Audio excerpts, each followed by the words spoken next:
A kú déédé àsìkò yìí. Kókó inú ìwé ìròyìn la mú wá fún yín láti inú àwọn ìwé ìròyìn ilé wa. Orúkọ tèmi ni Ọmọgbémisọ́lá ọmọ Alọ́gọ̀madẹ̀. Gómìnà ìpínlẹ̀ Kánò Alhaji Abba Kabir Yusuf ti pàṣẹ kí wọ́n fi ọwọ́ ṣìkún òfin mú Emir ilẹ̀ Kánò tí wọ́n rọ̀ nípò Aminu Ado Bayero ní kíákíá. Àṣẹ yìí ni wọ́n ṣe àfihàn nínú àtẹ̀jáde láti ọwọ́ adarí ìròyìn láti iléeṣẹ́ ìjọba Sanusi Tofa. Gómìnà ní kí wọ́n fi ọwọ́ ṣìkún òfin mú Bayero látàrí bí ó ṣe dá ìpòrúru ọkàn sílẹ̀ láàrin ìpínlẹ̀. Emir àná yìí ni a gbọ́ wípé wọ́n fàyàwọ́ inú ìlú lálẹ́ àná pẹ̀lú èròǹgbà àti fi agídí dá a padà sórí oyè lẹ́yìn ọjọ́ méjì tí gómìnà rọ̀ lóyè.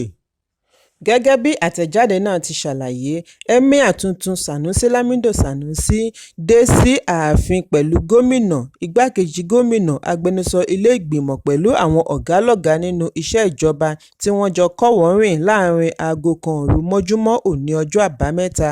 Lẹ́yìn èyí ni gómìnà darí kọmíṣánná ọlọ́pàá láti fi ọwọ́ ṣìkún òfin mú Bayero lórí ẹ̀sùn wípé ó ń gbìyànjú àti da àlàáfíà ìpínlẹ̀ láàmú. Bayero tí ẹnikẹ́ni kò mọ ìrìnsí rẹ̀ láti Ọjọ́bọ̀ tí wọ́n ti rọ̀ lóyè ni ó padà sí ìpínlẹ̀ Kánò lónìí ọjọ́ àbámẹ́ta. Ilé ìgbìmọ̀ ni ó gùnlé òfin gómìnà àná fún ìpínlẹ̀ Kánò Abdullahi Ganduje tí ó bu ọwọ́ lù ní ọjọ́ 5 oṣù kejìlá ọdún 2019. Lẹ́yìn èyí ni Ganduje pín emirate sí ọ̀nà 5 kí ó tó yan emir kọ̀ọ̀kan sí emirate kọ̀ọ̀kan. Èyí ló mú Yusuf fún gbogbo àwọn emir tí ọ̀rọ̀ kàn ní wákàtí 48 kí wọ́n fi ipò sílẹ̀ kí wọ́n sì yọ̀ǹda iṣẹ́ wọn fún kọmíṣánná ìjọba ìbílẹ̀ àti alábòójútó ọ̀rọ̀ oyè. Lẹ́yìn èyí ni gómìnà wá kéde ìdápadà Muhammadu Sanusi tí Ganduje ti rọ̀ lóyè láti ọdún 2020 gẹ́gẹ́ bí emir ilẹ̀ Kánò. Gómìnà ni ó fún Sanusi ní lẹ́tà ìyànsípò lánàá ọjọ́ Ẹtì kí Sanusi tó wá darí ìrun jímọ̀ ní ilé ìjọba Kánò lánàá. Ẹ̀kúnrẹ́rẹ́ ìròyìn yìí wà nínú ìwé ìròyìn Punch tó jáde lónìí. Àjọ tó ń ṣàmójútó oúnjẹ àti egbògi NAFDAC ti iléeṣẹ́ ìrẹsì kan pa ní ìpínlẹ̀ Niger lórí ẹ̀sùn àìnímọ́tótó. Nígbà tí wọ́n ń sọ̀rọ̀ níbi àbẹ̀wò sí iléeṣẹ́ yìí ní ìpínlẹ̀ Niger, adarí ẹkùn gbùngbùn àríwá fún àjọ NAFDAC Saba Mohammed tọ́ka wípé bí ó tilẹ̀ jẹ́ wípé iléeṣẹ́ yìí fi orúkọ sílẹ̀ pẹ̀lú NAFDAC, síbẹ̀ agbègbè iléeṣẹ́ yìí kò sí ní ìmọ́tótó. Bákan náà ni wọ́n fi ẹ̀sùn kàn wọ́n wípé wọn kò tẹ̀lé ìlànà fún pípèsè ìrẹsì. Adarí fi kún wípé lára àwọn gbòógì òṣìṣẹ́ iléeṣẹ́ ọ̀hún kò ní ìmọ̀ iṣẹ́ tó. Bí wọ́n ti rọ ará ìlú kí wọ́n ṣe àfisùn bí wọ́n bá kófìrí ohunkóhun tí ó lè fa ewu fún ẹ̀mí wọn. Ẹ̀kúnrẹ́rẹ́ ìròyìn yìí wà nínú ìwé ìròyìn Punch tó jáde lónìí. Bí ààrẹ Bọ́lá Tinubu ṣe ń gbáradì àti sàmì ayẹyẹ ọdún kan lórí àlééfà, mínísítà fún ètò ìṣúná àti ọrọ̀ ajé Sínátọ̀ Abubakar Bagudu sọ ní ọjọ́ mélòó sẹ́yìn níbi ìfọ̀rọ̀wánilẹ́nuwò lórí ẹ̀rọ amóhùnmáwòrán NTA wípé ìgbésẹ̀ ààrẹ Tinubu lórí ètò ọrọ̀ ajé orílẹ̀-èdè ti ń so èso rere, bí ó ti fìdí ẹ̀ múlẹ̀ wípé ìgbésẹ̀ yìí ti fún ará ìlú ní ìgbàgbọ́ lórí ọrọ̀ ajé orílẹ̀-èdè. Ó ní ìgbésẹ̀ yìí ti mú àwọn olùdásílẹ̀ iléeṣẹ́ láti ilẹ̀ òkèèrè ní ìgbàgbọ́ nínú orílẹ̀-èdè Nàìjíríà.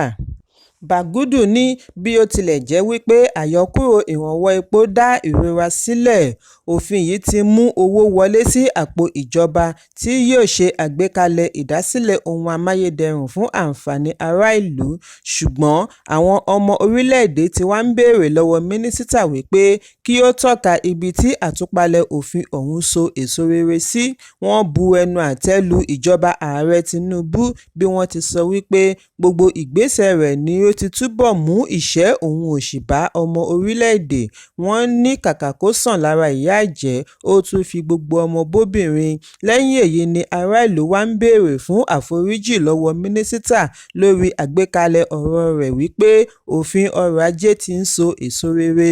Ajàfẹ́tọ̀ọ́-ọmọnìyàn kan tí í ṣe adarí Youth and Environmental Advocacy Center (YEAC) ní ìpínlẹ̀ Rivers, Fine Face Dumaneme Fine Face sọ wípé ọ̀gbẹ́ni ààrẹ pẹ̀lú ikọ̀ rẹ̀ pàápàá jùlọ mínísítà fún ètò ìṣúná yóò gbà pẹ̀lú ọmọ orílẹ̀-èdè wípé ipò tí orílẹ̀-èdè wà báyìí burú ju ti àtẹ̀yìnwá lọ.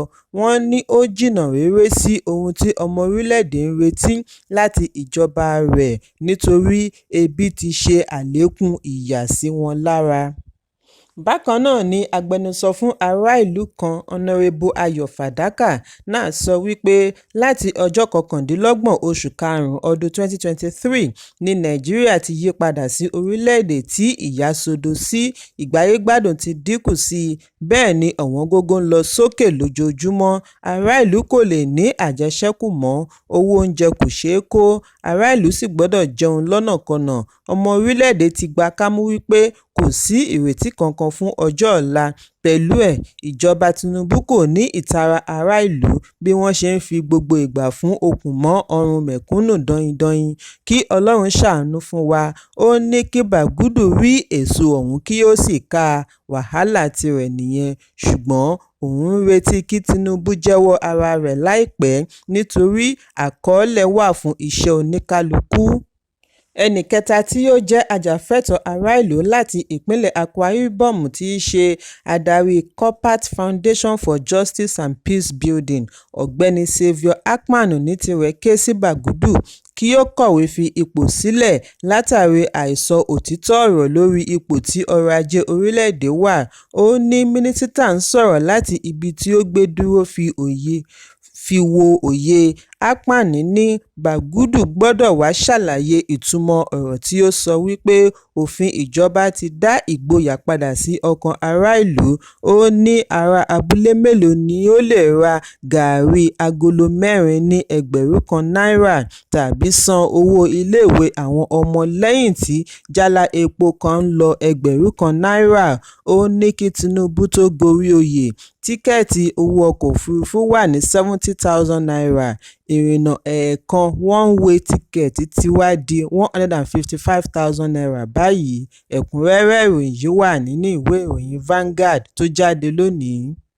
Ìròyìn yàjóyàjó tó ń dé sétí ìgbọ́ jẹ́ kó di mímọ̀ wípé àjọ ẹ̀ṣọ́ aláàbò Joint Security Agencies lábẹ́ ìdarí Kọmíṣánná Ọlọ́pàá fún ìpínlẹ̀ Kano Muhammadu Hussaini Gumel ti sọ wípé àwọn yóò tẹ̀lé àṣẹ ilé-ẹjọ́ gíga ìjọba àpapọ̀ tí ó ṣe ìdáwọ́kọ̀ fún gómìnà ìpínlẹ̀ Kano láti ṣe àtúnyàn Muhammadu Sanusi kejì gẹ́gẹ́ bí Emir.